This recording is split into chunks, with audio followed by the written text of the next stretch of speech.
Hey, welcome everybody. My name is Bruce and microphone. Hey, Boomer. Yeah, that's one. Okay, so tonight our friend Janet is off taking care of some personal family business, and we are wishing her well on that endeavor. For those of you that are stuck with me at the Sausage Factory, we are going to be discussing some Dungeons and Dragon reviews. But before we do that, I'd like to say thank you to Mr. Apollo Patriot, who was the first in our chat before the show started. He's like, dude, I've been so busy.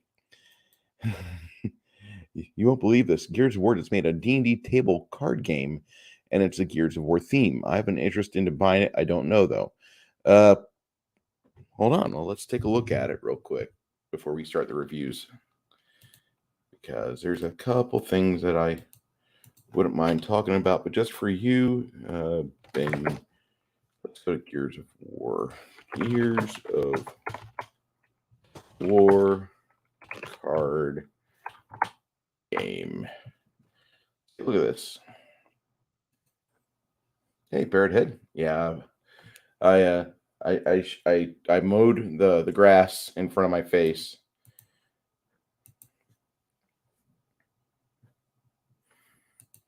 Hold on, just a moment here.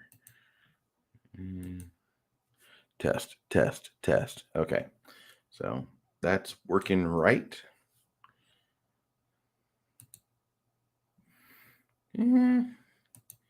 I'm happy that people are looking at a Gears of War card game. Gearsofwar.com. It looks like the game is about to debut at the Gears 5 esports in Mexico. And why are you giving me this? Why do I need this? And I'll just dox myself there. There we go. The Coalition has teamed up with tabletop game publisher Steamforged Games, Dark Souls, the card game Resident Evil 2, and board game, and introduced a new way to enjoy the acclaimed gameplay, compelling characters, and visceral action that Gears players know and love. I absolutely cannot stand Gears of War unless it's on keyboard and mouse. If somebody hands me a controller for it, go fuck yourself. That game sucks unless it's got keyboard and mouse. And that's how I feel about every shooter game.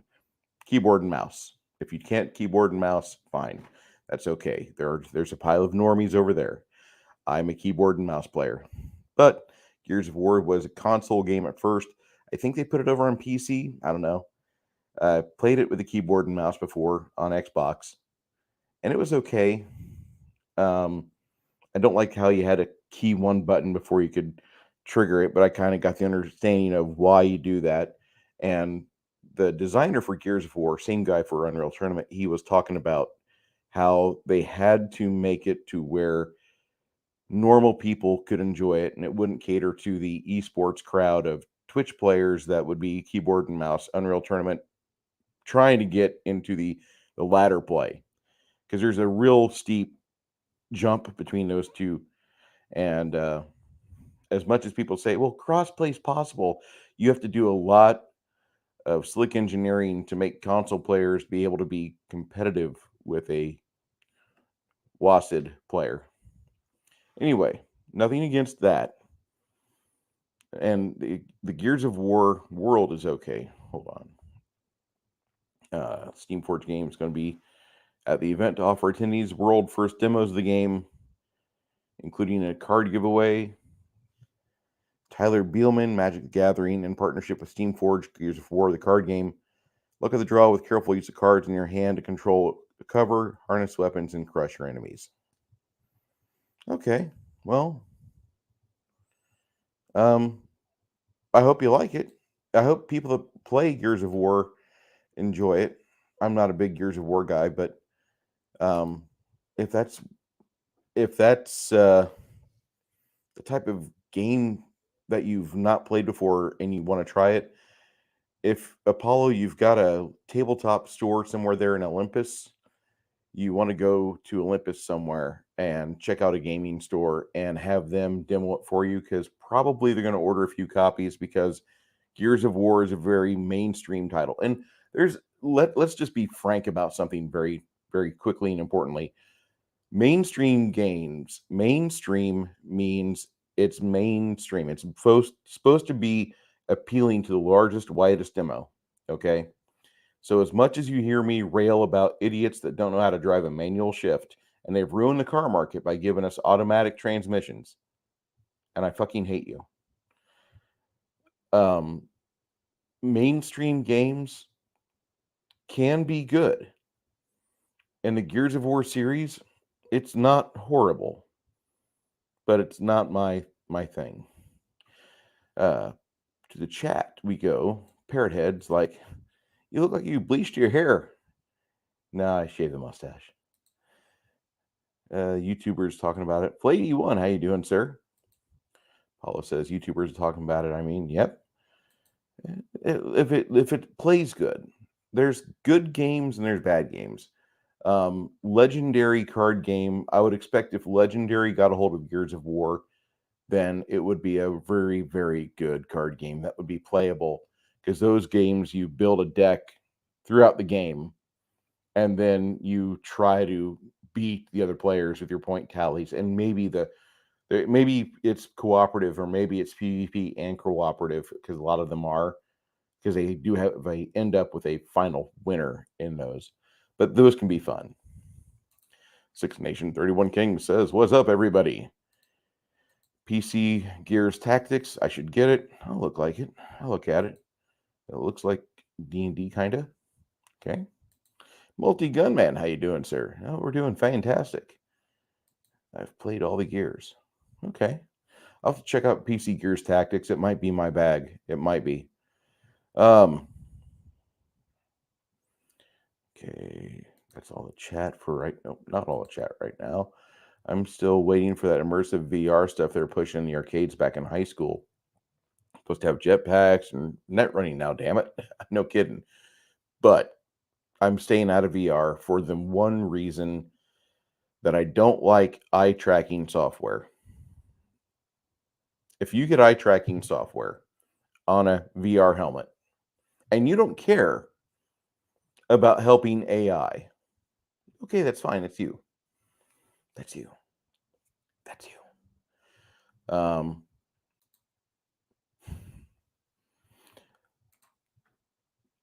But I'm not going to get anything with eye tracking software, because if I'm playing like a game where your eye tracking software, if it's gauging things as I'm looking at, say, women, it's going to realize that it could build the ideal woman for me after just a couple of days of me browsing the web and like watching where my eyes fall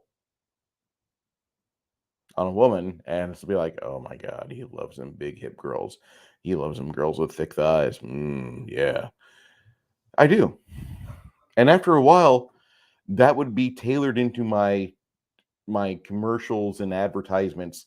They would be throwing me all this stuff that would have thick bottom Velmas, the proper Velma, not this shit with Mindy Kaling. But you would have all this, and it would be tailored to what Bruce wants.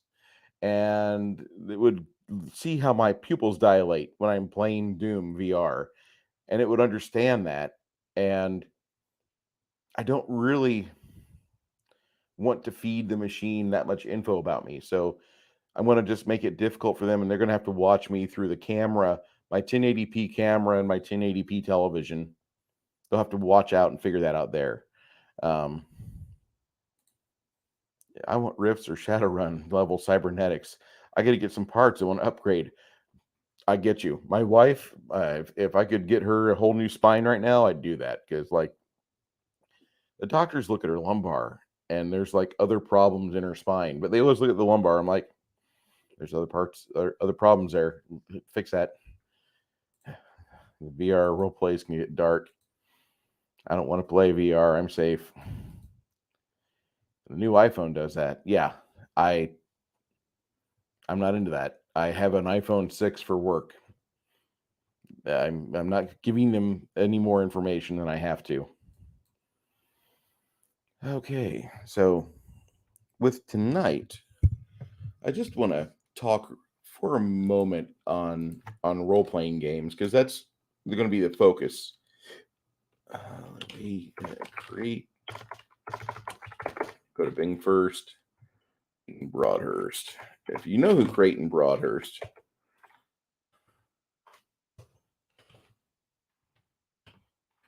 he is a man that runs Raging Swan Press. And Gygax Dungeons.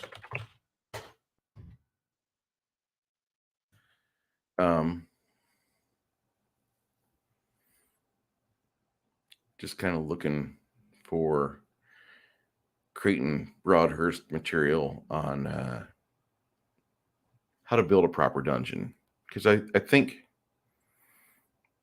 that's something that we want to talk about before I go into the first product that I review. And yeah, here it is.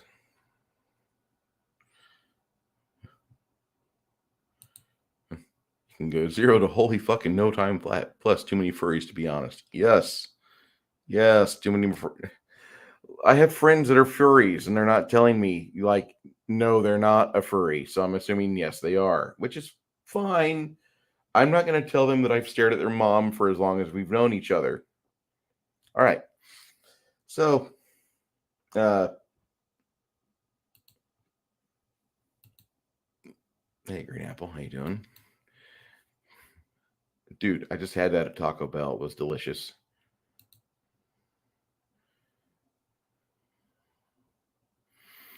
Before we go into my dissertation, I'm going to answer this chat for real quick with Multi-Gunman. What's a good D&D game for first-time players? Question.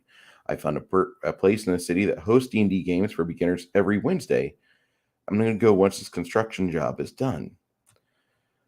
Well, there are a few solutions to that. A really good package for D&D to start first-time players. And I would say, no, not D&D for Intellivision. No, do not play D&D for Intellivision. You will be disappointed.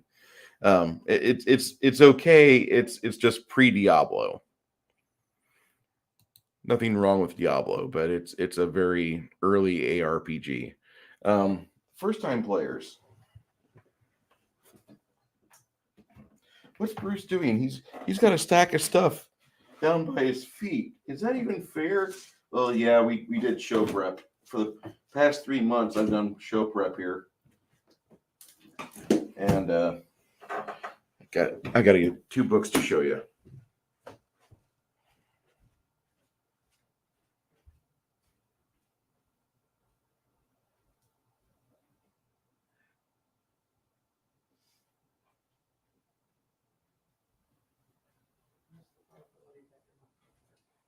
I don't know. Yeah, wait for the boss to call me. See if I go to work tomorrow. Okay, so there's a group of people called Goodman Games, and while their recent business decisions have not made them enamored in my heart, they have put out good products in the past. And you have this, which is the Isle of Dread. This is the adventure that was put into every Dungeons and Dragons expert set. They've reworked this, and they have it to where you can play it in 5th edition, and they also have the original edition in here. Just because you're starting at Dungeons and Dragons does not mean you have to start at first level. Some dungeon masters want you to have a little bit, your character will know things, your character will be experienced with things. That does not say that you know how to do them as a player. That just means the hero you're controlling in the world that you're operating in is a vet. I recommend this, which is a $50 tome. I recommend this. If you do not have a DM that wants to give you a leg up, and instead you're going to play a kid from the farm going into D&D, I would recommend this. This is a compilation of the first two main adventures, B1 and B2. This is Into the Unknown, or In Search of the Unknown, and B2 Keep on the Borderlands, which is a really sweet setup because you get with that, you get a starting place to be with mentor characters at your disposal. You'll have people to go to if you're learning how to play, and they'll be able to show you and tell you things and be able to pass things to you in character. And the DM can use that to interpret the game rules through those characters. Now, the reason why I say B1, B2, and Into the Borderlands is almost the perfect book is because many other people have felt the same way. Many other people have said this is the book that you want to start a game on because it takes you back and you get a chance to find some new player, probably at your table, to give them that same matter of wonder and excitement in your game that you would not have had before. The Multi Gunman, I would recommend either of those books, depending on how the GM wants to run it. If he wants to run them as farm boys, then Into the Borderlands it is, because you're going from a small town to this little outpost over here where there's problems. And there's not just problems out in the wilderness, there's problems in the camp. And so as a GM, you'll get experience role playing a lot of the characters there and showing the players what to do, how to take care of things, and then how to work together as a team. I recommend it. Now, that would be if I only had $50 and change, I would get either of those two books. Not a problem. And even more importantly, it ties into my first review that I'm doing because when we talk about dungeons, we have to talk about Gary Gygax. We really do. A lot of people don't want to do it. A lot of my friends don't even want to do dungeons because it brings them to a point of the game where they feel they've evolved past it, which is okay. But I don't mind dungeons. Dungeons offer a very easy way for me to entertain the players, give them their thrill they want, give them the ability for them to explore something and possibly lay their claim to something. We're going to go back in the Wayback Machine here to, I don't even know when Creighton wrote this. January 6th, 2016. Okay. Diablo 3 feels very much like a D&D game that I love. That game, my Xbox Series X. Yeah. Flatey, I don't want to be reminded of Porky's for the Atari 2600. That's not, that's beyond the scope of my sanity.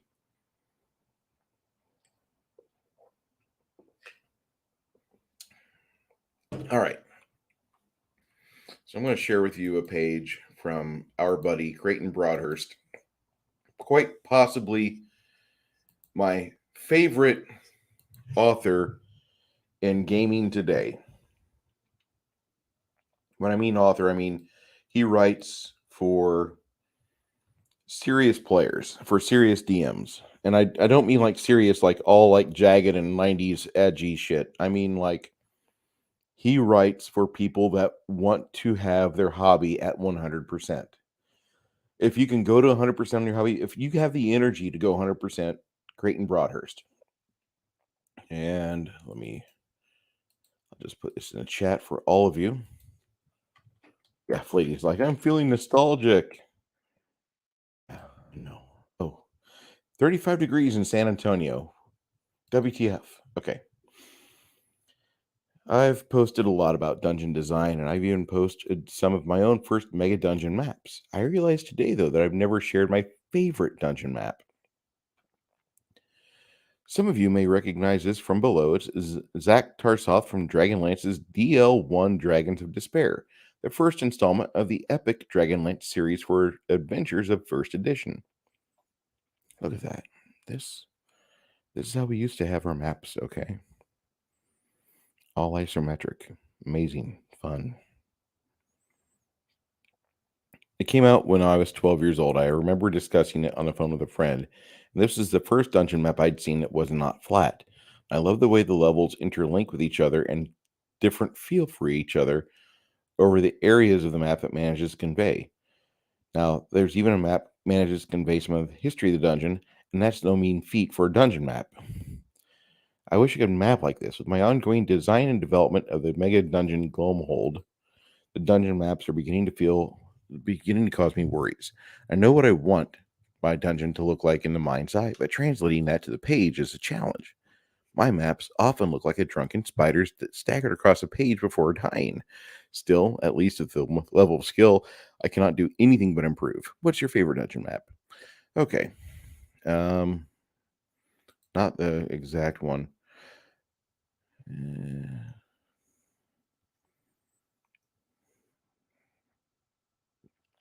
talking about various. Okay. I think this is it.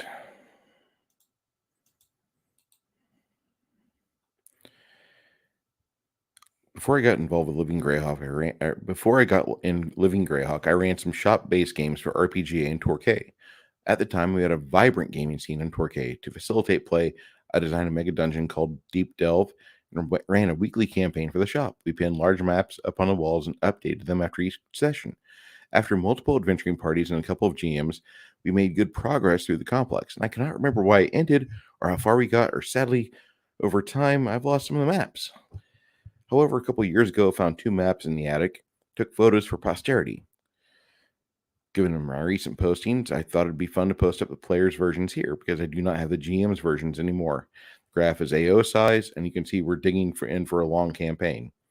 One of the requirements for a mega dungeon is levels to be very big.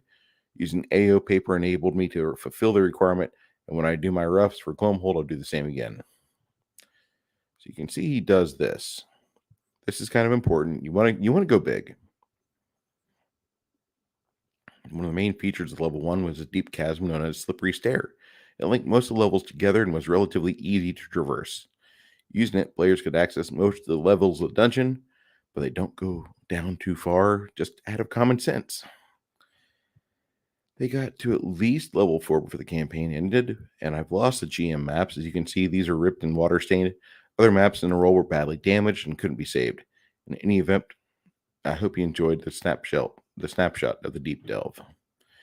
Okay, so he's kind of got some examples here, but in dungeon design, you want to have maybe one out of every 3 of these dungeons to have like these dungeons in the rooms. You'll have like 1 in 3 have a monster in it, and I'm going off the old roles and randomization from the Rules Cyclopedia, Basic D&D DMG, or Basic D&D DM's Guide, and the Advanced Dungeons and Dragons First Edition. 1 in 3 should have a monster. 1 in 3 should have a trap, and 1 in 3 should have an absence of something. You can even have whole expanses of dungeons be empty. Another thing about mega dungeons is that you want to have multiple entrances and exits that the players discover through time. And that's something he kind of has here, where you have this main portion here, but you have this unexplored area, which probably around level 2 or level 4, you're going to have another way to get to the surface real quick. And then they can get back down into level 4 after a brief repair. Now, that's important. Let's see. Okay, so Mega Dungeons should have a cool, flavorsome name. There should be several ways of getting into it. All might not be obvious. Most are easy to find, but by the most blinkered adventure, entrances set in the midpoint of the dungeon provide an access to levels both above and below the entranceway. And the deeper you go, the more dangerous it is, and the greater the rewards. And that's tradition of dungeon design. It's better restated as further from the main entrance, the greater the danger and greater rewards. Some dungeons may not go up or down, but just go for miles on that same plane. Each level or sublevel has a distinctive flavor. Shouldn't be unnecessarily odd for the sake of flavor, but a sublevel of twisted natural passageways are home to degenerate feral Darrow. Seeking a way to, down to a deeper level is a good example of good flavor.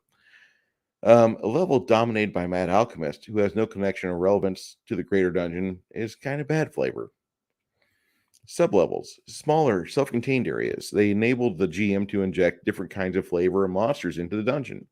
Sublevels may be accessible from one dungeon to the next, but they kind of end, they're contained, and some may be secret, while others may provide a relative safe haven for explorers. I'm going to stop sharing and go back here. All right. Okay. Howdy, folks. Hey, Shadow, how you doing? A0, not AO. My bad. Hey, Six Nations. AO is metric paper, 1 meter square. That's good to know. Sorry, everybody, I'm late. It's all right, Crafting Gamer. Hey, Crafting. Al, how you doing? And Shadow. Hey, Omen.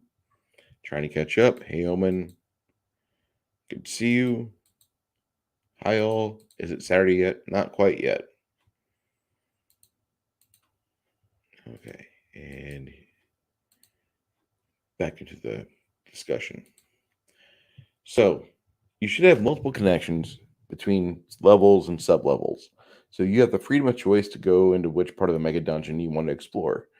And you have access between these levels. Some are choke points. The more access there is, the more easier it is for dungeon denizens to go around and more choices the players have. Some connections can be hidden or secret. Not all should proceed to the next level. Some may jump levels. Okay. Secret and remarkable connections. Not all connections between levels and sublevels should be a standard staircase, a dried up well shaft, a flooded passage, or chasm. They're good examples of other connections. And players should have meaningful choice. I belched there. I'm sorry. Players should have meaningful choices. He doesn't get to choose which door to use to get to the villain's throne room. Rather, the enabled layout will allow you to pursue multiple paths through the dungeon. You explore different areas, sublevels, and levels as you choose. Whenever possible, the player characters should enjoy the freedom of movement through the dungeon and not be forced down a linear path. All right. The Mega Dungeon should have one or more links to the Ebon Realm, or Underdark, for those of you that don't play in his world. The link provides tremendous design freedom to include strange, ancient monsters crawling up from the lightless depths in search of prey. It essentially answers loads of tricky questions about how and why certain monsters came to be in that dungeon. Now, here's something that a lot of people don't do. It should all make sense to a certain extent. Realism is good to a certain extent, but realism for realism's sake is pointless. Worrying about minutiae of dungeon design is time not spent crafting exciting encounters and flavorsome dungeon levels.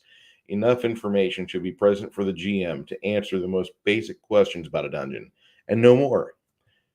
For example, deciding where the dungeon denizens get drinking water is important. Worrying about the minutiae of the dungeon food chain, you're throwing too much into this. Minor elevation shifts. Now, the dungeon levels should rarely be flat. Minor shifts in elevation can confuse the explorers. Are you on the same level or are you not? Extra dimensional spaces. Use sparingly. Extra dimensional spaces provide an interesting change of pace to the exploration. I agree. Level size. The dungeons should be the levels should be of a various set of sizes. Not all should fit on a single sheet of graph paper. Especially large levels may use a larger scale per square. And this is the level of detail that Creighton puts into his work. You don't know who Creighton Broadhurst is? I'm happy to introduce you to him.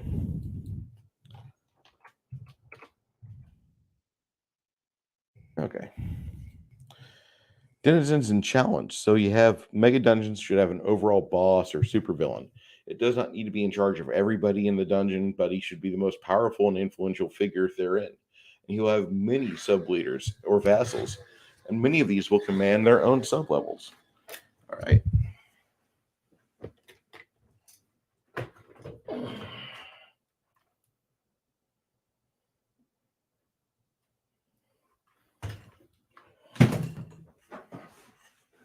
Right. All right. So you have an idea of how I work dungeons, because I kind of agree with about everything he says in building a dungeon. He does a lot of Gygaxian dungeon design. You have a lot of ways for you to explore the dungeon, but as you explore, you're going to discover areas that are different than the area back there. And probably the further you go in, it's going to get rougher. You should have commensurate rewards with your effort, though. Now, we're going to get into here's another thing I like about Creighton. It should have an overall boss or supervillain. He doesn't need to be in charge of everybody, but he should be the most influential and powerful figure therein. He has sub-leaders and vassals, and many command their own level or sub-level. Away with a 15-minute adventuring day. If every room contains a life or death struggle, which you end up unconscious or dead, the dungeon, it turns into a grind. It turns into a grind which just never rewards the players for playing in it. The dungeon's design should instead promote long-term delving. You should be able to explore at least a dozen rooms before you have to rest. It's okay to throw them easy fights, unoccupied rooms, and easy, if dealt with properly, battles or puzzles. That's something that you can do within an adventuring day. Don't make them alpha strike for every fight, okay? Don't do that. Another thing about monsters is wandering monsters. They don't sit in their chambers waiting to be slaughtered. Some move about because they're scavengers, or they have things to do, or maybe they have to poop. You want them to poop in their own lair? Really?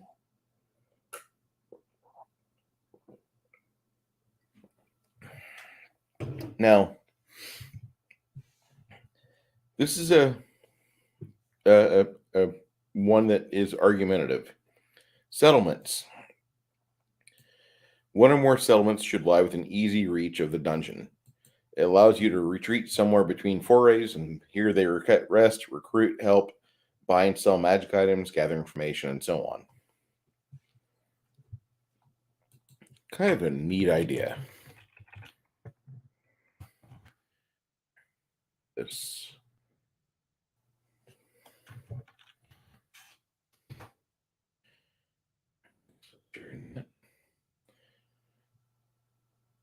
All right. Hey, multi-gunman. Shadow. I like the isometric maps on dungeons and giant world maps. I love isometrics. I really do.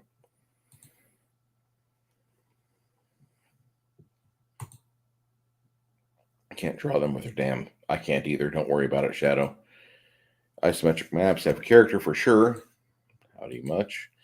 Yeah. Yeah. Yeah. Campaign cartographer requires a steep learning curve, but I do love map makers. Looks like everybody's just kind of having a good chat there. Awesome. You got the Arduino book. How do you like that book, Cal? Okay. Our first discussion is going to be about this, the Emerald Spire Super Dungeon by Pathfinder. After going through the dungeon Gygaxian that I just did with Creighton Broadhurst, I'm going to say this is a D. This is a D on an A to F scale. This is less than satisfactory. Few reasons. Well, the layout is good. Everything adheres to 2-column format. But what I hate is that every room in this dungeon has a rough encounter for the level. There's no empty rooms. No empty rooms at all. Every room has a different monster. He didn't even hear the shit going on 20 foot away. He doesn't care. There's 15 orcs in that other room, but I'm a goblin and I don't care. But when they bust down this door, then I attack and go to town. Oh yeah. I'm not a big fan. Cal's like, I got another box of minis. So I was like, ooh, I hope you enjoy it. The crafting gamer. I kind of figured you were the fat gamer. The fat gamer doesn't sound great. I'm fat. I don't care. But if other people get upset by you announcing such a thing, now we're the crafting gamer. That's cool. And the fact that you're crafting, now you're going to get more weight from Shadow and Sun and Calvinani because they're probably like, ooh, what's he making? Whereas if you're just a fat gamer and you're doing something like, oh, what's he cooking? It's okay. We can avoid stereotypes on that.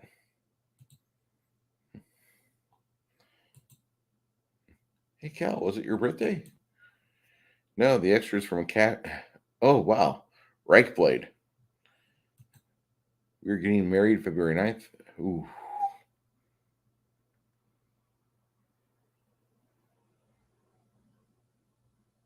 Clip it, guys. Clip it. Just kidding, Cal. I hope it works well. I hope it works well for you. I really do. My wife told me, she's like, I would not have bought the cow. Okay. This is not a book that I would recommend for veteran gamers. I wouldn't recommend this to novice gamers, and I wouldn't recommend this to gamers that want to have fun. This dungeon lacks fun. It's got things for you to do. Some levels you can beat, and they're easier than the ones below it, and some things will make you double back and go search this level again for that super secret treasure that was hidden. But in all honesty, that book really sucks. Like, most of Paizo's dungeons are terrible because they don't let you explore. They don't give you the feeling of exploration. You're there to kill and murder everything in the dungeon.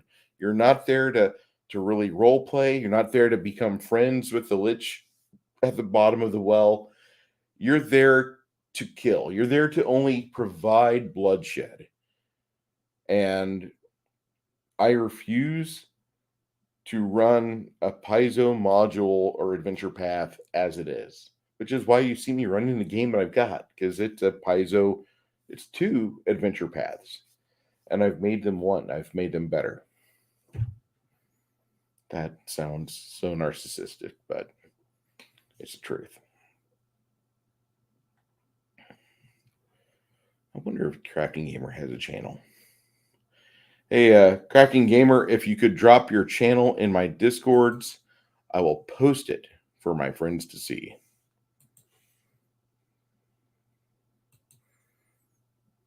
I'm looking at my Discord. Hold on.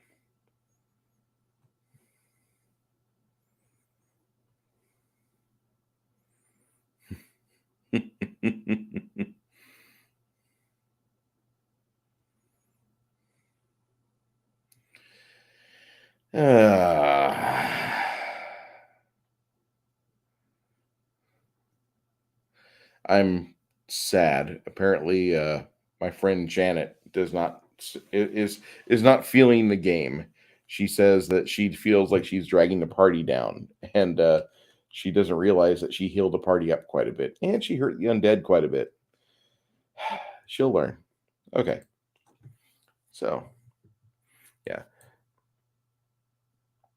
Cal, seriously, best of wishes on this marriage. I wish you the best, dude.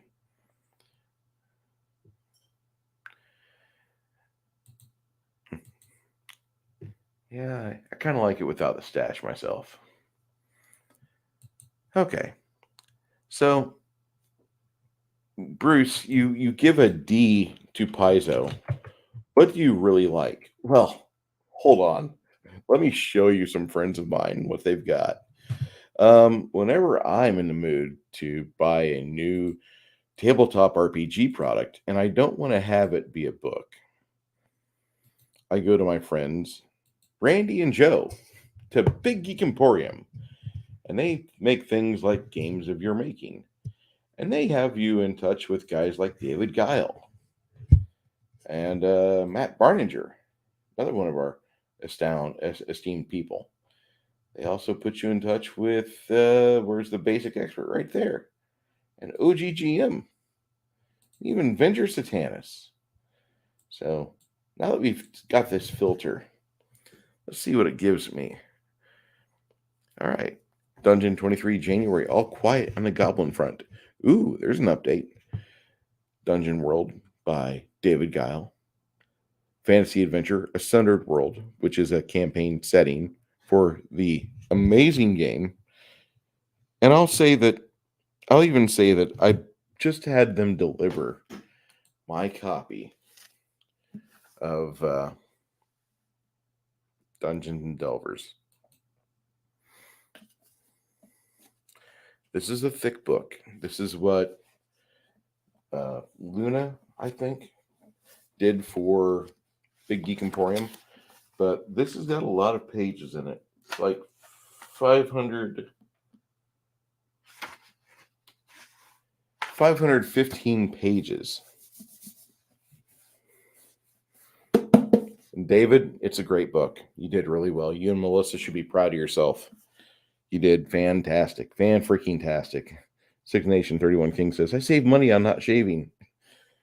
I've got a razor blade. Anyway. Oh, beards are out. Baby faces are in. Yeah, between me and DM James, we got baby face. Let me tell you. Baby face for days. Takes some people to find their groove. Did not get the memo. It's not because DM James and Hungar shave their face. We all should. I just was tired of chewing on things at work at lunch and feeling hair go in my mouth. I saved dollars on that shaving. Good job. That works. Another character that's a support character like Janet to show her how important a support role is. We're going to bring back Janet, I think. I think the party is very much made up their mind. After hearing the peanut section on Saturday, they're wanting to bring back Janet post haste. I'm ugly enough to need facial hair to hide some of the ugliness. That's what I have this down here for, to hide my John Travolta divot. Could have sworn DM James' channel got hacked first time I saw his face naked. I know, right? He looks so different without a beard. Yes, Multi-Gun Man, this is a huge book, 515 pages, and it's really good. Check out the OGL, Overreaching Government Leeches on TTRPG, a parody adventure for Neon Lords of the Talking. Oh, that sounds so good. That sounds so good. I just put what I believe is my link in your Discord channel under General. Okay.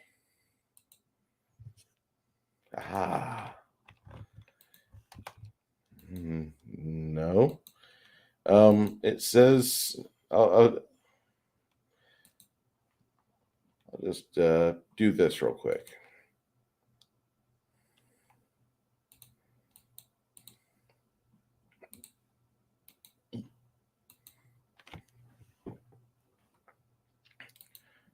All right.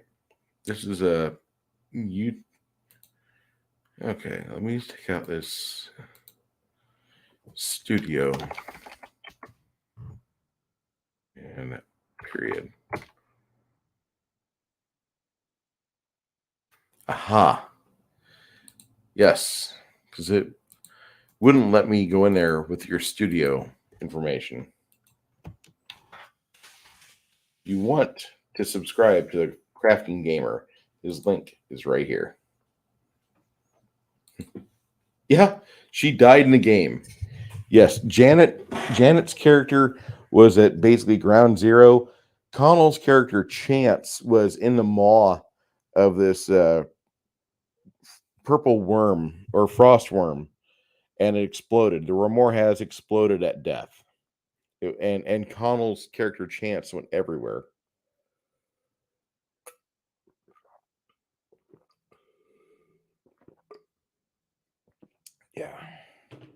Yeah. Yeah. Yeah. Chance went out like a suicide bomber. It's okay. Don't worry about that. We got it squared away, and I got the link in the chat for people who want to subscribe to the Crafting Gamer.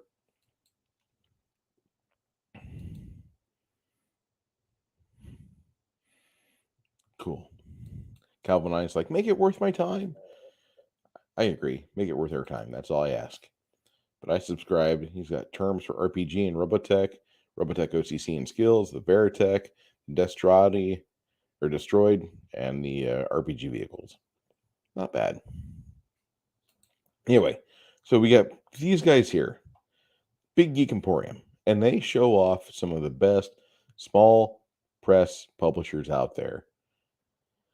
And, ooh, Cowpunchers Reloaded, print on demand. And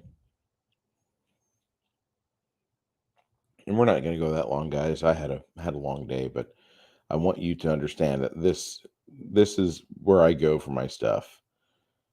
Not quite with these filters, but it's good enough. It really is. Okay. So let's go to Pathfinder stuff. Okay. So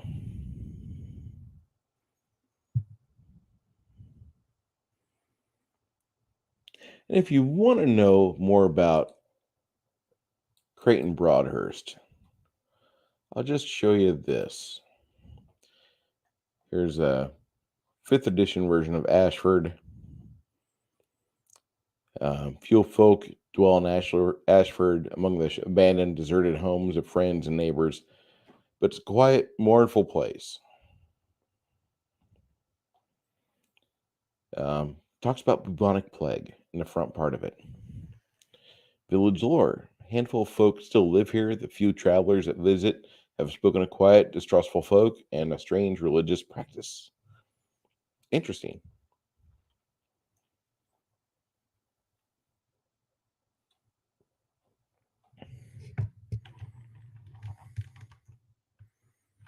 There we go.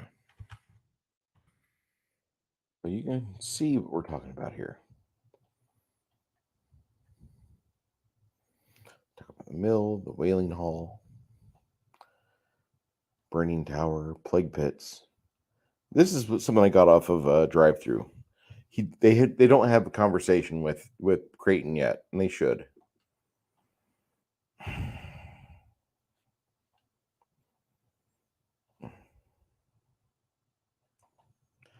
Sorry. Hey, look, there's our friend OGL VO 1.0A. Yeah. We missed that thing. And everything is better with tentacles. Okay.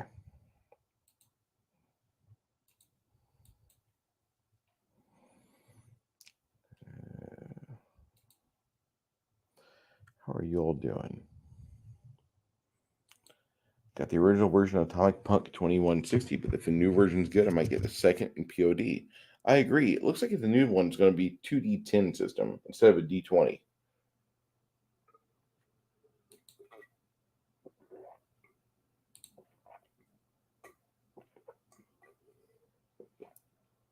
I like Crafting Gamers Robotech vids. I need to catch up on them myself.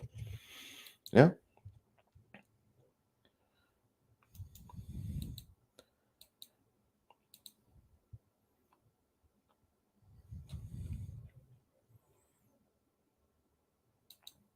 Oh, play is terrible. He's got a YouTube channel, but he's got to do some work on himself, and hopefully he doesn't have to go back to surgery. Well wishes to you, bud. Seriously. Okay. So anyway, Creighton Broadhurst does a lot of good, like 10 to 20 page booklets, and they're really good to pick up because they're easy to put in your campaign and use right away. They're very rules light. A lot of the adventures he runs, however, that he's put together, like the Cult of the Bat God, which is for level 5 players. that is a really good but yet tough adventure. Do I recommend his stuff for adventuring? Yes. Just understand that you need to have a good cleric. You need to have one. It's important. Okay. So, also, I have a copy of Atomic Punk, the first edition. Atomic Book 2160 by Basic Expert. And has an introduction, which is kind of blase-faire, but it explains to you it's an OSR game and it should be deadly and filled with plenty of things to give your players pause. Your games should be deadly. Your games should be like walking through Fallout on nightmare difficulty. And his introduction does a really good job of putting that in there. Like most OSR games, it's deadly, fun, and should allow for a great retro future post-apocalyptic role-playing experience. Because it's OSR, the game masters should be able to simply use the monster, even from fantasy game Reimagine, and as a wasteland monstrosity for adventurers to fight. The BGE understands it, and you should have these monsters that are basically reimagined. You should be able to port monsters from one game book into the game you're playing without any issue. You should be able to do that. Excuse me. Okay. Character Gen. He goes on. It looks like he's using basic D&D for this right here. Backgrounds. Human. Mutant. Mutation description. Reptilian. Sight without eyes. Extra arms. Brainiac. Bugman. Beastman. Really good stuff. Open your mind, Quaid. Revenants. Prerequisites. Con of 15. Level cap 10. Nice.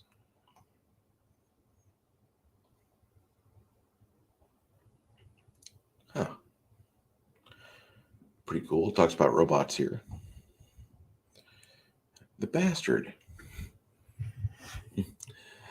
He receives a +4 bonus to attack when the target's unaware of his presence. Damage is doubled from that attack. And at level 4, his bonus increases to +6. And at level 9, the damage is tripled. All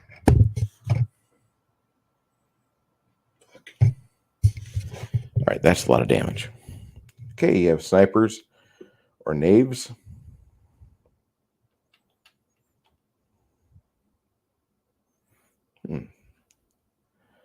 I like that. Okay. Caravaneer. He is a merchant for the campaigns.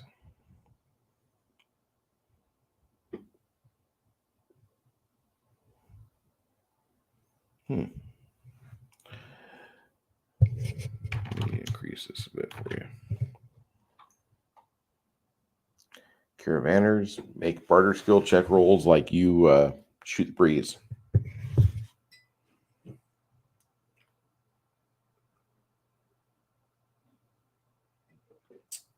Okay. Smugglers, they get their merchants get their skill ups right there. Caravanners, here's their XP table. The doctor he wears light armor, gets +2 to poison and radiation. Cool. Doctor. Able to make D2 plus intelligence modifier and meditisms within a week's time as long as he has the equipment to do so in 30 carbon credits to 300 credits. My bad. I read that wrong. I'm able to make D2 when they use a medistim on an individual. He's able to use increase and effectively use a medicine to help aid the recovery of hit points. And instead of the usual D6 plus 1, the doctor heals Step Up, you Earth on people. He heals 2d4 plus 1. It's increased to 2d4 plus 2 at level 4 and 2d4 plus 3 at level 9. They're able to make D2 plus your intelligence modifier meta stims within a week's time as long as they have the equipment and 300 credits on hand. Choose a specialization: disease specialist, not bad, or field medic. Not bad. Here's a doctor's advancement table. It's kind of cool.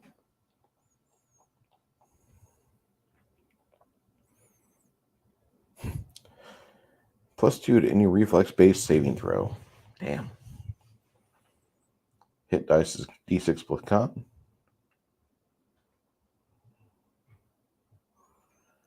Not bad.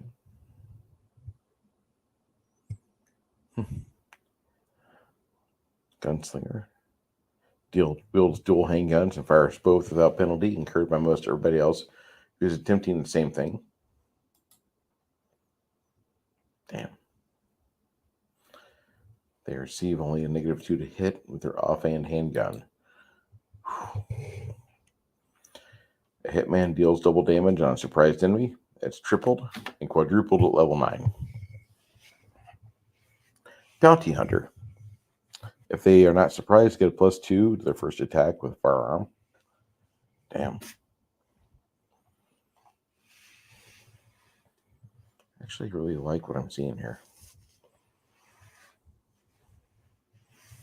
Now, this is a pre-version of what they're wanting to redo this book with the D2 system.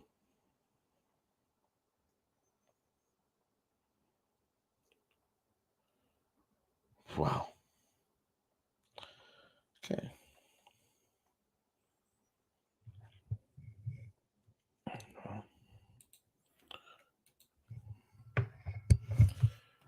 Okay. Well,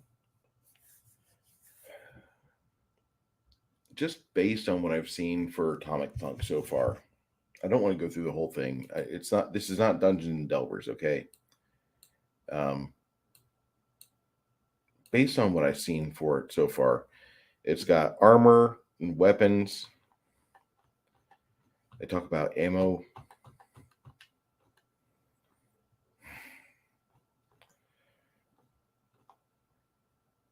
They talk about, holy shit, quite a bit. Then they talk about laser weapons. I should bring this back. Hold on.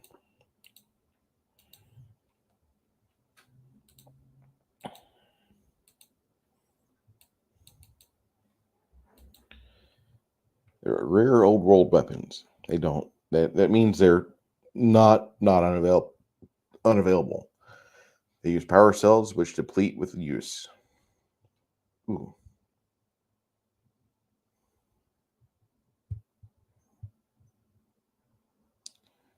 Long range. There's no drop off or windage that affects the laser's path to the target. Any shot beyond long distance is done with a -2 penalty for every increment of the first damage target is beyond the range number. Ow.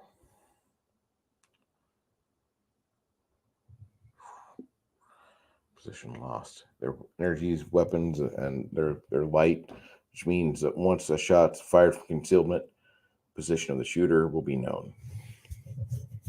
Yeah.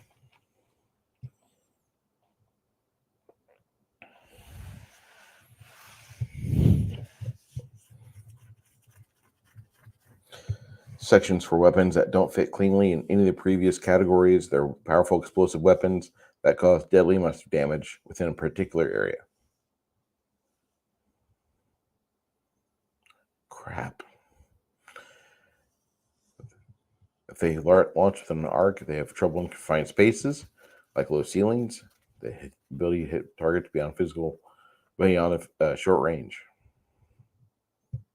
Damn. Demolitions could be rough. That's, they are powerful explosive weapons that cause deadly amounts of damage within a particular area of effect.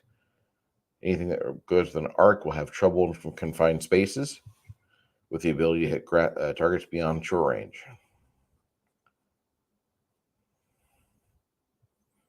Damn.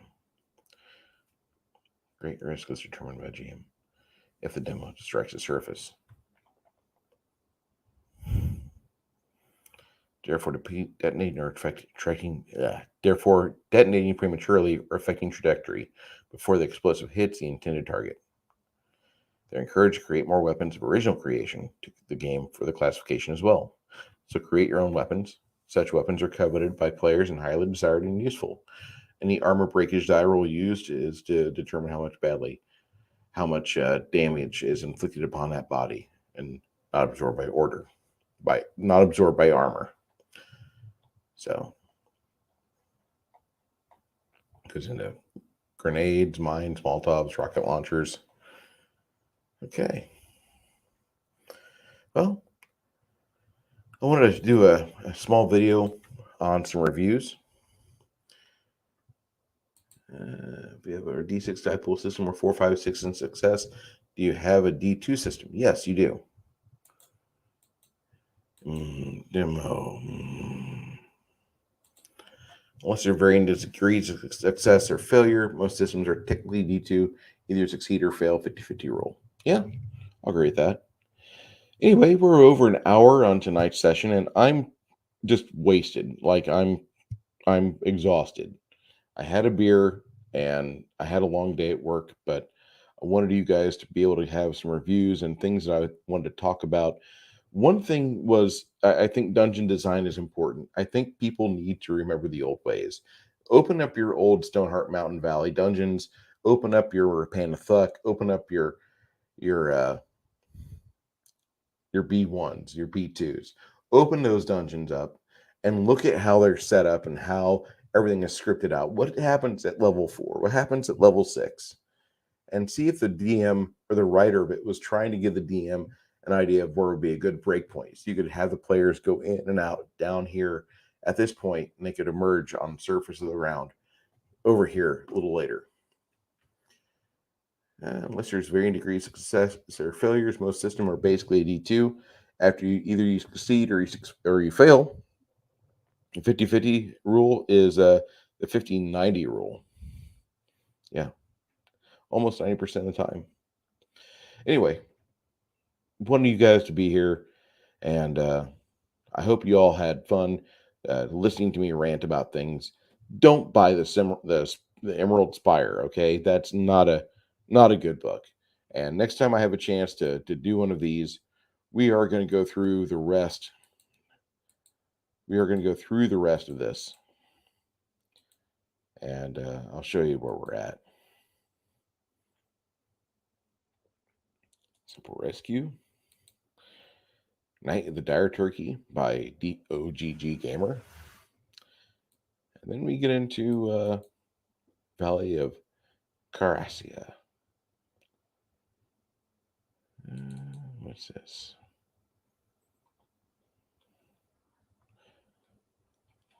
Okay. Never heard of it. Interesting, though. Just kidding. Waste Runners looks like a really good game. It's based on Atomic Monk. And I think it's going to be Scrying Dutchman based on Cowpuncher's rule set by John Torres.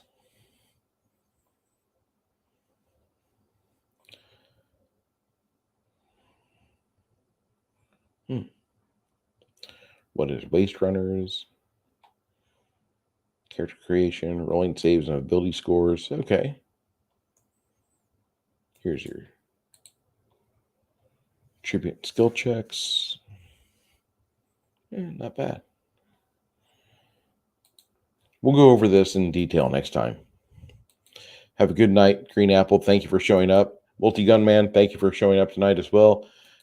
Flady, I appreciate you for being here, and we will discuss things later at a time coming up here very shortly. And 6 Nation, 31 Kings, hey, sir, be well. Everybody, we'll be back next week. Me and Janet will, and hopefully I had a better night's rest than I did last night. But next week, we're going to be discussing the Chronicles of Riddick from 2004, and I really like that movie. Shadow and Sun, you take care, sir. And I'll talk to you about the upcoming campaign night here shortly. Everybody, have a great night. Have a great Tuesday. Eat your tacos and enjoy. Good night.